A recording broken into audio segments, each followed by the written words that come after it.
अपनी गल रखन सरदार नवजोत सिंह जी सिद्धू।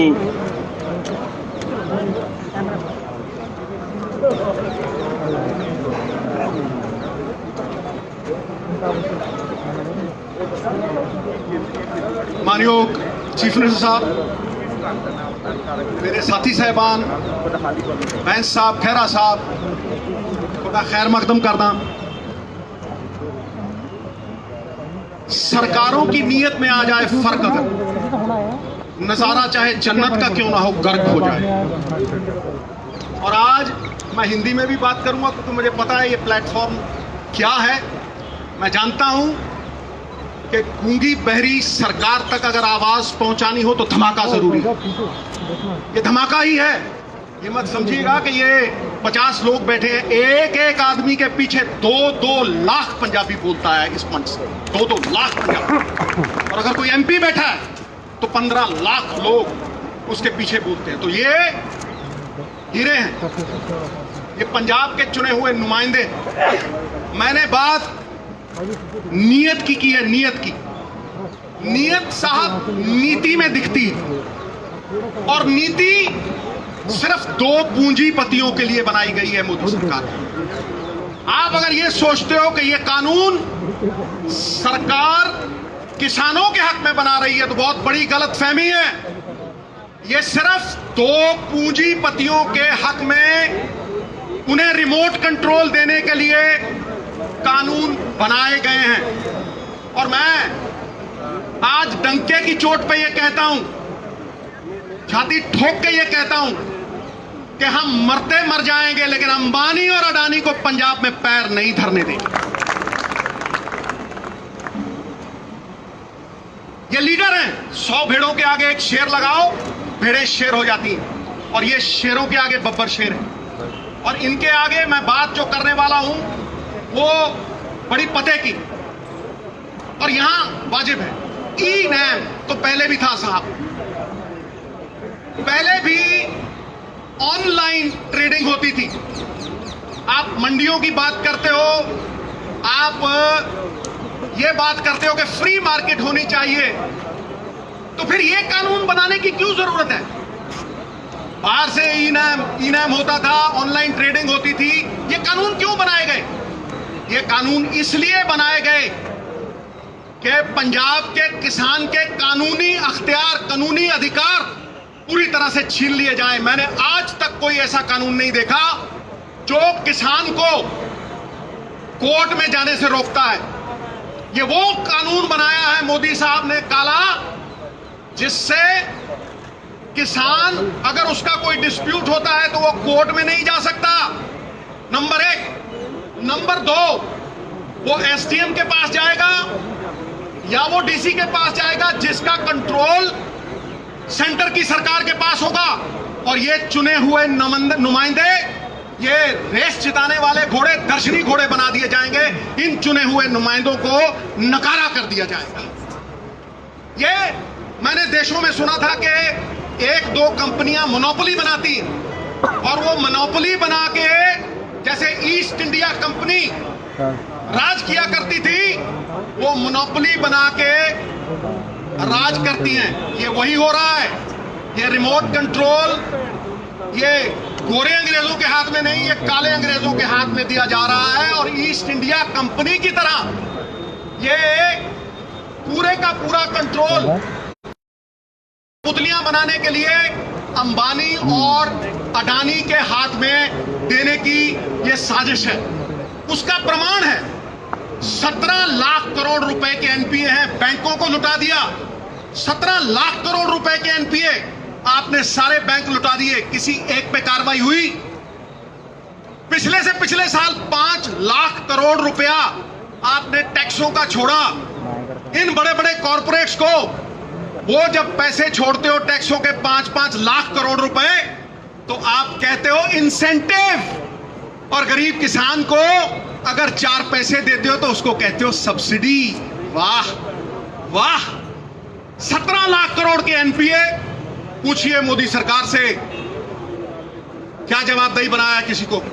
5 लाख करोड़ रुपए के रेवेन्यूज फोरगॉन बजट में आते हैं। ये तिवारी साहब बैठे हैं, एमपी साहिबान बैठे हैं, रेवेन्यूज फॉरगॉन।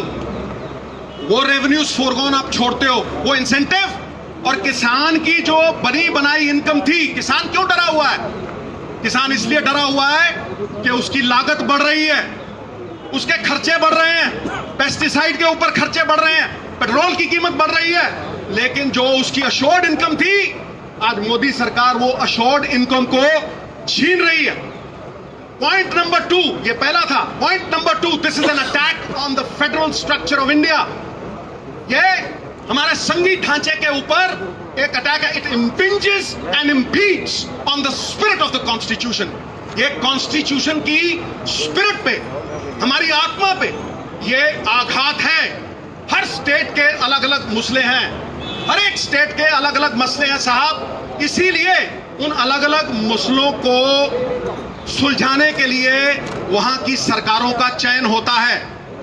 ये कहां का इंसाफ है कि एक चीफ मिनिस्टर और उसके सारे चुने हुए नुमाइंदे, ऑपोजिशन वगैरह सारी इकट्ठी, तुम एक स्टेट के चुने हुए नुमाइंदों की आवाज को दबा रहे हो और उसके 70% किसान उनकी आवाज को दबा रहे हो। It is an attack on our federal structure.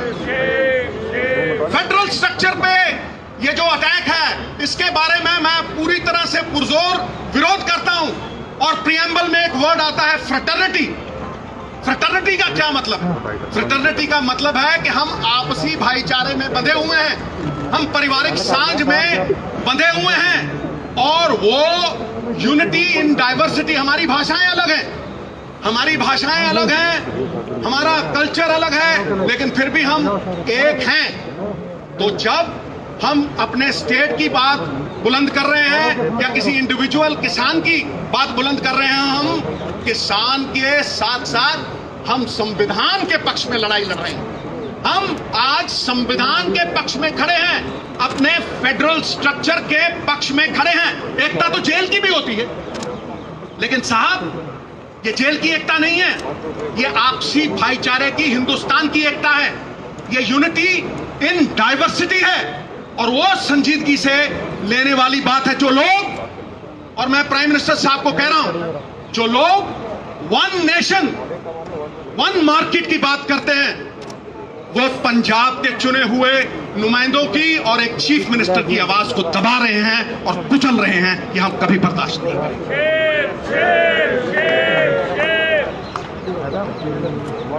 GST की तरह ये पंजाब की इनकम पे वार है। तुम हमारे ही पैसे लेते हो। जीएसटी में तुमने फाइनेंशियल कंट्रोल ले लिया और सारे पैसे स्टेट के बिहाफ पे तुमने वो इकट्ठे किए और तुम हमें ही वो पैसे देने। ये कहां का इंसाफ है भाई? चोरी और सीना चोरी, क्या ये सरकारें ये करेंगी? हमारे पैसे लेके तुम ये कहते हो कि हमसे लोन पे वापस ले लो। धिक्कार है ऐसी सरकार पे। काहे का फेडरल ढांचा, फिर काहे की आपसी भाईचारक सांझ? और तुम इकोनॉमिक ब्लॉकेज लगाते हो। I am using the word economic blockage. तुम हमारी रेलें रोकते हो, हाँ? तुम सामान नहीं पहुंचने दोगे, तुम थ्रेटन करते हो हमें। एक तो तुम हमारे किसान की, और ये किसानी is a way of life in Punjab, ये जीवन जीने का एक तरीका है, ये हमारी पगड़ी है। तुम हमारी पगड़ी को हाथ डालो तो वो हाथ तोड़ के डालो।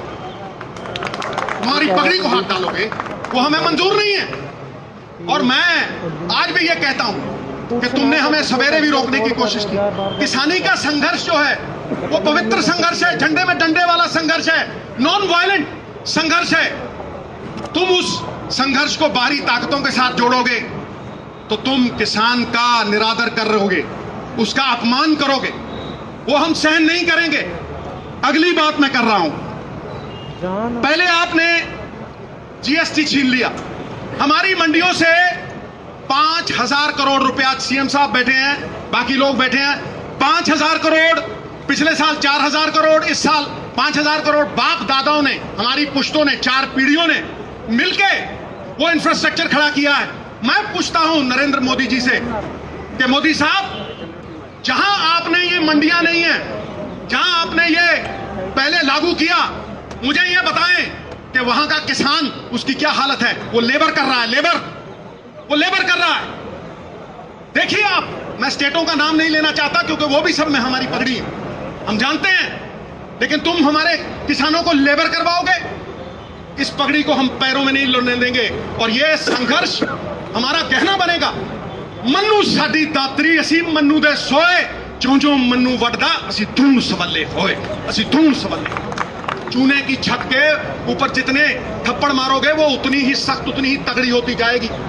ईंट को आग में डालोगे, सोने को आग में डालोगे, वो पक जाएगा और भी चमकेगा। मैं अगला पॉइंट जो है वो ये कह रहा हूं कि पहले आपने जीएसटी छीना, फिर आप हमारी मंडियों पे आ गए। 28,000 आड़तिया रजिस्टर्ड, 5 लाख मजदूर जो मंडियों में काम करता है, हमारे बाप दादाओं का बना हुआ इंफ्रास्ट्रक्चर, तुम उसे बर्बाद करने के ऊपर तुले हो। और जहां तुमने ये फ्री मार्केट लगाई है वहां किसान लेबर कर रहा है। उसके बाद मैं अगली बात करता हूं, क्या यह अकेले पंजाब की बात है? क्या ये अकेले सिर्फ चीफ मिनिस्टर की बात है या इन एमएलओ की बात है? नहीं, ये हर हिंदुस्तानी की बात है, क्योंकि फूड इन्फ्लेशन आएगी, भुखमरी आएगी। मैं कह रहा हूं आज, कैसे कह रहा हूं? क्योंकि आपने इस कानून में अंबानी और अडानी साहब जैसे लोगों को होर्डिंग को लेजिटिमाइज कर दिया। आपने उसमें लिख के दिया कि आप ये अनाज अपने गोदामों में रखिए, 50 गुना और 100 गुना बेचिए, 50 गुना और 100 गुना बेचिए। भुखमरी का कारण क्या है? मैं डंके की चोट पे कहता हूं, कोई डिबेट कर ले मेरे साथ, कोई। भुखमरी का कारण ये नहीं है कि अनाज नहीं है, अनाज होता है साहब, अनाज गोदामों में होता है अंबानी और अडानी साहब के, लेकिन वो गरीब की पहुंच के परे हो जाता है, इसलिए इन्फ्लेशन आती है। और इन्फ्लेशन का असर अमीरों पे नहीं होता। हम तो कहते हैं भर दे भैया, अपना टैक्स भर दे, कोई चक्कर नहीं, लेकिन जो गरीब 500 रुपए कमाता है, वो 500 रुपए की वैल्यू 200 रह जाती है। जो वो 500 में खरीदता था वो 2000 में खरीद नहीं पाता। तुम्हारी जीएसटी ने व्यापारी मारा, और आज ये काले कानून किसानों को मार रहे हैं, हमारी पहचान को मिटा रहे हैं। बाबा नानक ने दी थी ये हमें पहचान, मरते हुए मर जाएंगे, इस पहचान को नहीं मिटने देंगे।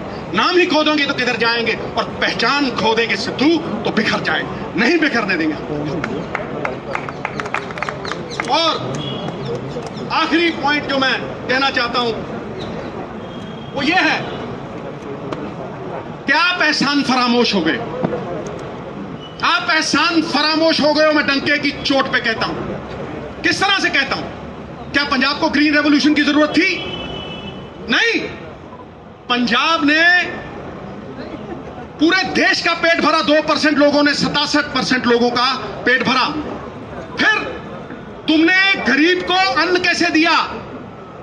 सस्ती MSP Punjab, Haryana, western UP से उठा के आपने 80 करोड़ लोगों का पेट भरा, और उसी को पीडीएस द्वारा उन्हें सप्लाई किया।